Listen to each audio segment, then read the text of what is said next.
സംസ്ഥാനത്ത് കനത്ത ചൂട് തുടരുന്നു. ഇടുക്കിയും വയനാടും ഒഴികെയുള്ള 12 ജില്ലകളിൽ യെല്ലോ അലർട്ട് പ്രഖ്യാപിച്ചു. ഒറ്റപ്പെട്ട ഇടങ്ങളിൽ വേനൽ മഴ ലഭിച്ചതോടെ വൈദ്യുതി ഉപഭോഗത്തിൽ കുറവ് രേഖപ്പെടുത്തി. സംസ്ഥാനത്ത് ചൂട് കനക്കുകയാണ്. ഇടുക്കിയും വയനാടും ഒഴികെയുള്ള 12 ജില്ലകളിൽ യെല്ലോ അലർട്ടും തുടരുന്നു. പാലക്കാട് ജില്ലയിൽ താപനില 40 ഡിഗ്രി വരെ ഉയർന്നപ്പോൾ കൊല്ലം ജില്ലയിൽ 39 ഡിഗ്രി വരെയും രേഖപ്പെടുത്തി. മഹാരാഷ്ട്ര, തെലങ്കാന, കർണാടക സംസ്ഥാനങ്ങൾക്ക് മുകളിലായി നിലനിൽക്കുന്ന പ്രതിചക്രവാതമാണ് ചൂട് വർദ്ധിക്കാനുള്ള പ്രധാന കാരണം. ഇതേ തുടർന്ന് വരും ദിവസങ്ങളിലും ഉയർന്ന താപനില തുടരുമെന്നാണ് മുന്നറിയിപ്പ്.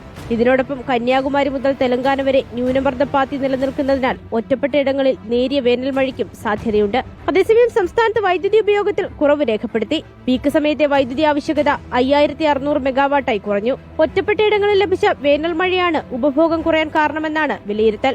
റിപ്പോർട്ട് തിരുവനന്തപുരം.